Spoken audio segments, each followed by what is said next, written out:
Hello. आप सबका मेरे चैनल स्प्रेडिंग लीगल ज्ञान में स्वागत और अभिनंदन है। मैं आप सबको कॉन्स्टिट्यूशन का पेपर हल करा रही थी, उसी क्रम में मैं आगे क्वेश्चन सॉल्व करा रही हूँ।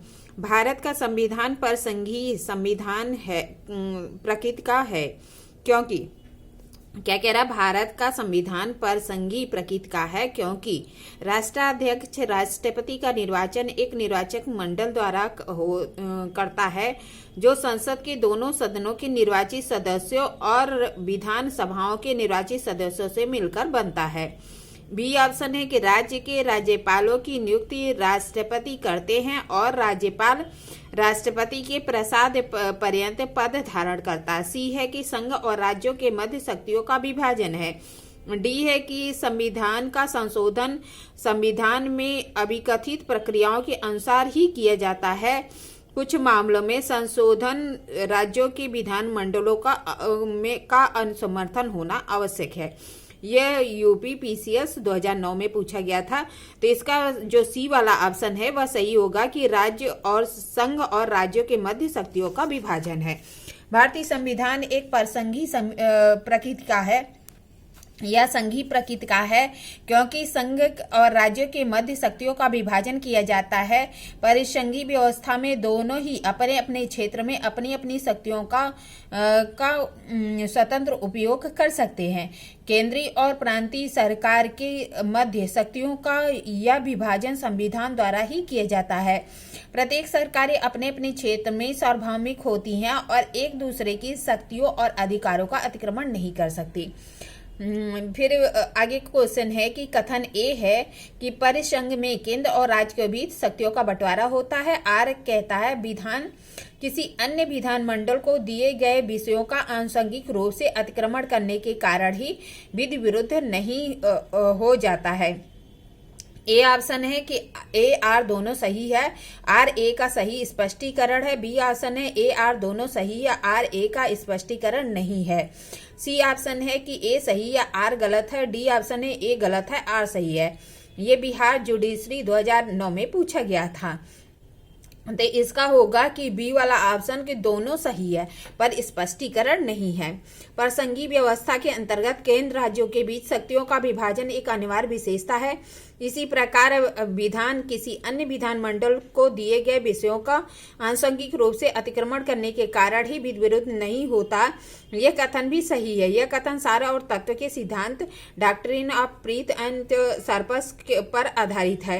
यह कथन ए आर दो कथित बातें स्वतंत्र रूप से सही है और आर ए का सही स्पष्टीकरण नहीं है।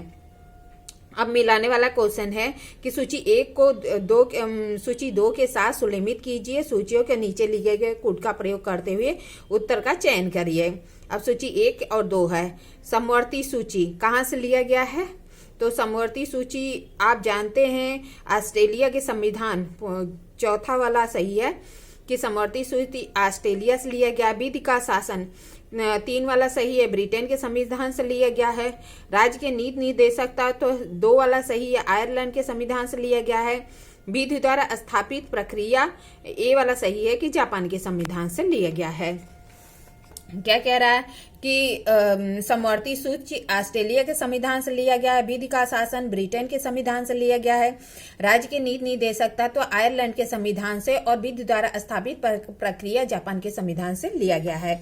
संविधान में प्रबल केंद्रीय संघ की विचारधारा का उपबंध किया गया है। क्या कह रहा है? संविधान में प्रबल केंद्रीय संघ की विचारधारा का उपबंध किया गया है। पीसीएस यूपी पीसीएस 2010 में पूछा गया था। ए संयुक्त राष्ट्र अमेरिका से, बी ऑस्ट्रेलिया से, सी इंग्लैंड से, डी कनाडा से। तो कहाँ से प्रबल केंद्रीय संघ की विचारधारा लिया गया है? तो डी ऑप्शन होगा कनाडा से लिया गया है। फिर मिलाने वाला क्वेश्चन है कि सूची 1 को 2 से सुलेमित कीजिए। तो सूची 1 में है आपातकाल, यह जर्मनी से लिया गया है, 4 वाला सही होगा। मूल अधिकार, ये जो है मूल अधिकार देखेंगे तो अमेरिका से लिया गया है, 3 वाला सही है। संसदीय प्रणाली 2 वाला ब्रिटेन से लिया गया। राज्य के नीति निर्देशकता तो आयरलैंड से लिया गया है।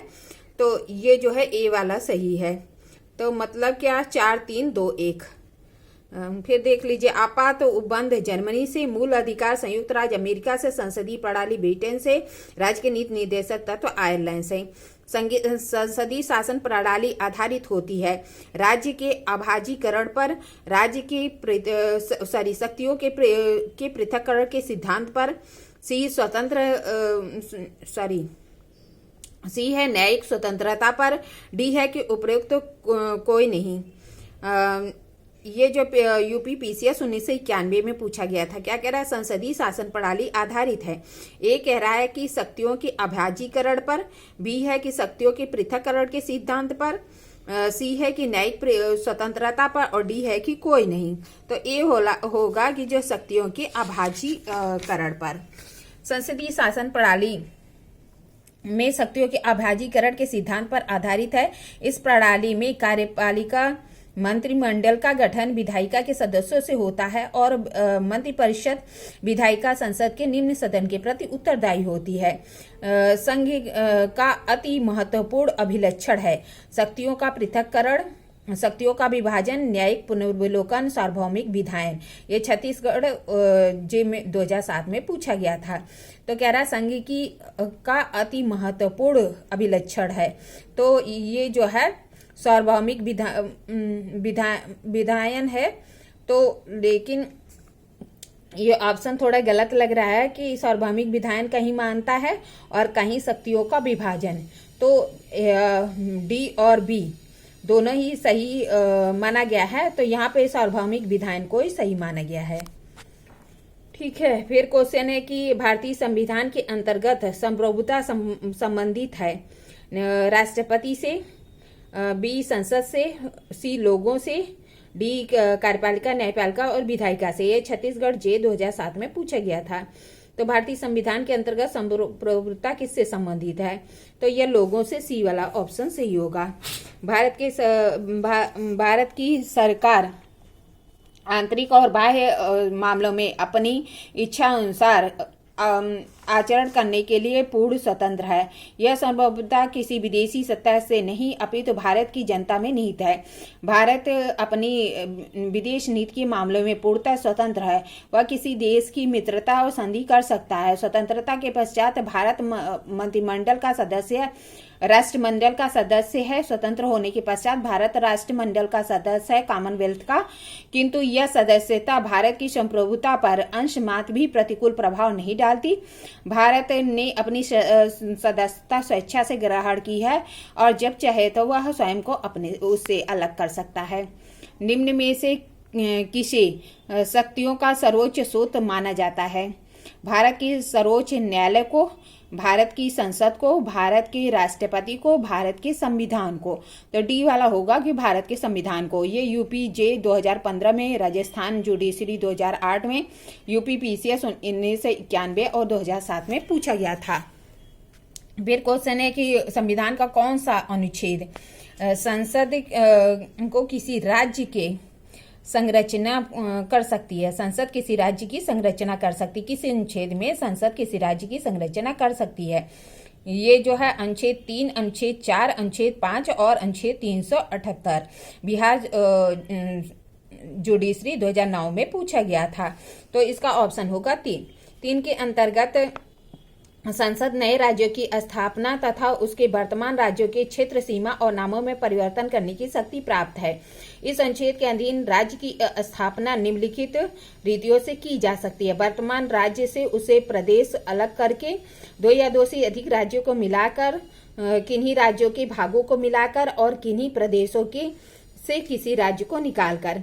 भारत के संविधान की किस अनुच्छेद के अंतर्गत संसद नए राज्यों को भारतीय संघ में शामिल कर सकता है? कह रहा है भारतीय संविधान के में किस अनुच्छेद के अंतर्गत संसद नए राज्यों को भारतीय संघ में शामिल कर सकता है? अनुच्छेद 1, अनुच्छेद 2, अनुच्छेद 3, अनुच्छेद 4। उत्तराखंड जे 2009 में पूछा गया था। तो किस अनुच्छेद के अंतर्गत शामिल कर सकता है? तो 2 होगा कि अनुच्छेद 2। 1 के अंतर्गत संघ के नाम और राज्य क्षेत्र है। 2 में नए राज्यों का प्रवेश और स्थापना है। 3 में नए राज्यों के निर्माण और वर्तमान राज्यों के क्षेत्रों, सीमाओं और नामों में परिवर्तन है। 4 में पहली अनुसूची और चौथी अनुसूची में संशोधन आदि से संबंधित है। इस प्रकार जो 2 है नए राज्यों को संघ में शामिल करने से संबंधित है। फिर क्या कह रहा है कि भारत के एक नए राज्य के सृजन के प्रयोजन से भारत के संविधान में संशोधन पारित होना चाहिए। ये कह रहा संसद के साधारण बहुमत और संबंधित राज्य के अनुमोदन से। बी है कि संसद के साधारण बहुमत से। सी है कि संसद के दोनों सदनों में उपस्थित और मतदान करने वालों की 2/3 बहुमत से। डी है कि संसद के साधारण बहुमत से और कम से कम 2 राज्यों के अनुसमर्थन, कम से कम 2/3 राज्यों के अनुसमर्थन से। तो इसमें जो है बी वाला ऑप्शन होगा कि संसद के सादे बहुमत से। सॉरी ये जो है इसमें क्या कह रहे हैं, संसद के सादे बहुमत और संबंधित राज्य के अनुसमर्थन से नए राज्यों के सृजन के प्रयोजनों से भारत के संविधान में संशोधन पारित किया जाता है। ये वाला है एमपी एपीओ 2010 और यूपी पीसीएस 2006 में पूछा गया है। अनुच्छेद 3 के अनुसार नए राज्यों के सृजन के प्रयोजनों से कोई विधेयक राष्ट्रपति की सिफारिश के बिना और जहां विधेयक में अंतर्विष्ट स्थापना का प्रभाव राज्य के किसी क्षेत्र, सीमा और नाम पर पड़ता है, वहां पर उस राज्य के विधानमंडल द्वारा उस पर विचार करने की अवधि के भीतर जो निर्दिष्ट किए जाए और अतिरिक्त अवधि के भीतर जो राष्ट्रपति द्वारा अनुज्ञात की जाए, प्रकट किए जाने वाले किसी विधेयक को राष्ट्रपति द्वारा उसे निर्देशित नहीं कर दिया जाए। इस प्रकार निर्देशित या अनुज्ञात अवधि समाप्त नहीं हो गई हो तो संसद किसी सदन में पुनः स्थापित नहीं किया जाएगा। मतलब संसद के सादे बहुमत और राज्यों के अनुसमर्थन द्वारा। फिर क्वेश्चन है कि भारत की संसद विधि बनाकर क्या नहीं कर सकती? किसी राज्य का क्षेत्र बढ़ाना। बी है कि राज्य के नामों में परिवर्तन। सी है कि किसी राज्य क्षेत्र को विदेशी राज्यों में अंतरित करना। डी है कि किसी राज्यों का क्षेत्र घटाना। ये यूपी पीसीएस 2008 में पूछा गया। तो सी वाला ऑप्शन है कि किसी राज्य क्षेत्र को विदेशी राज्य में अंतरण नहीं कर सकती। अनुच्छेद 3 के अनुसार भारतीय संसद साधारण बहुमत की विधि बनाकर किसी राज्यों का क्षेत्र बढ़ा सकती है, किसी राज्यों में का नाम परिवर्तन कर सकती, किसी राज्य के क्षेत्र को घटा सकती है, उसके नामों में परिवर्तन कर सकती, किंतु राज्य के राज्य क्षेत्र में किसी विदेशी राज्यों को अंतरित नहीं कर सकती। भारतीय संविधान के अनुच्छेद 3 के अंतर्गत संसद कानून के द्वारा नए राज्य बना सकती है, राज्यों के क्षेत्रफल में परिवर्तन कर सकती, विद्यमान राज्यों की सीमा या नामों में परिवर्तन कर सकती है। उपयुक्त सभी एमपी पीसीएस 2012 में पूछा गया, उपयुक्त सभी कर सकती है। भारत के एक नए राज्य के सृजन के प्रयोजनों से भारत के संविधान का संशोधन पारित किया जाता है। संसद के साधारण बहुमत से। संसद के साधारण बहुमत और कम से कम आधे राज्यों के अनुसमर्थन द्वारा। संसद के 2/3 बहुमत से कम 2/3 राज्यों के अनुसमर्थन द्वारा। संसद के दोनों सदनों को उपस्थित और मतदान करने वाले सदस्यों के 2/3 बहुमत से। तो संसद के साधारण बहुमत से नए राज्यों के सृजन के प्रयोजनों से संविधान में संशोधन पारित किया होना चाहिए। ये देखिए जो है 33 क्वेश्चन और 36 क्वेश्चन दोनों ही अलग अलग आंसर दे रहा है, पर जहां तक मेरा विचार है इसमें ये होगा कि संसद के साधारण बहुमत से, क्योंकि जो अनुच्छेद 3 है उसमें और 169 और इन सब में जो है साधारण बहुमत के बारे में प्रावधान किया गया है और 239A है। तो क्या कह रहा है कि जो है तो इसमें भी आप 33 वाला भी गलत हो गया था। मैंने पहले बोला था कि संसद के साधारण बहुमत, पर यह ऑप्शन गलत लिखा है, इस वजह से मैं कंफ्यूज हो गई थी। तो अब मैंने ए बता दिया था, पर बी होगा और यहाँ पे भी यही होगा। क्या कह रहा है कि संविधान के अनुच्छेद 3 के अनुसार भारत के एक नए राज्य के सृजन के प्रयोजनों से संविधान संशोधन संसद के साधारण बहुमत से पारित होना चाहिए। साधारण बहुमत पारित करने के लिए संशोधन के अंतर्गत अनुच्छेद 4, 169 फिर जो है 239A आते हैं। जो कि अनुच्छेद 378 के क्षेत्र के परे रखे गए हैं। भारतीय संविधान के अनुच्छेद 5 में प्रयुक्त प्रत्येक व्यक्ति में शामिल है एक बंदी, सशस्त्र सेना का सदस्य, भारतीय क्षेत्र में जन्मा व्यक्ति, उपयुक्त सभी। ये एमपीपीसीएस 2012 में पूछा था, उपयुक्त सभी होंगे। क्या कह रहा है कि भारतीय संविधान के अनुच्छेद 5 में अधिवास द्वारा नागरिकता का प्रावधान करती है। अधिवास द्वारा नागरिकता प्राप्त करने के लिए 2 शर्तें पूरी होनी चाहिए। प्रथम यह कि व्यक्ति का भारत में अधिवास हो, दूसरी यह कि वह व्यक्ति उस अनुच्छेद द्वारा निर्धारित 3 में से 2 शर्तें पूरी कर रहा हो, और अनुच्छेद 5 में प्रयुक्त प्रत्येक व्यक्ति वाक्यांश में संविधान के प्रारंभ पर और भारत के राज्य क्षेत्र में अधिवास हर व्यक्ति जो भारत के राज्य क्षेत्र में जन्मा हो, उसके माता पिता में से कोई भारत के राज्य क्षेत्र में जन्मा हो या संविधान के प्रारंभ के पहले न्यूनतम 5 वर्ष तक भारत के राज्य क्षेत्र में साधारणतः निवास कर रहा हो शामिल है। ऐसे बंदी सशस्त्र सेना के सदस्य जो उपयुक्त शर्तों को पूरा करते हैं भी आते हैं। अतः क्या होगा? उत्तर डी होगा। विधि का शासन की व्याख्या संबंधी विधि साथी। विधि के शासन की जो किस विधि शासनी ने व्याख्या की है?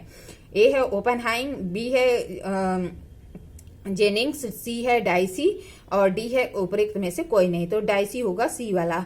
ये यूपीपीसीएस 1992 में पूछा गया था। प्रोफेसर डाइसी के विधि के शासन की व्याख्या की है। डाइसी ने विधि के शासन की व्याख्या रूल ऑफ लॉ विधि के शासन के नाम से जानी जाती है। इनके अनुसार विधि के शासन का तात्पर्य निम्नलिखित 3 बातों से है: मनमाने पर अंकुश, विधि की सर्वोच्चता, मनमाने पर अंकुश, विधि की सर्वोच्चता, विधि के समक्ष समता और विधि न्यायालयीय निर्वचन पर आधारित है। इस तरह मैंने आपको कुछ क्वेश्चन कराया है। आगे को क्वेश्चन मूल अधिकार से संबंधित है जो अगली वीडियो में मैं कराऊंगी। अगर आपको वीडियो अच्छी लगती है प्लीज लाइक करिए, सब्सक्राइब करिए, कमेंट करिए और शेयर करिए। ठीक है, धन्यवाद, थैंक यू।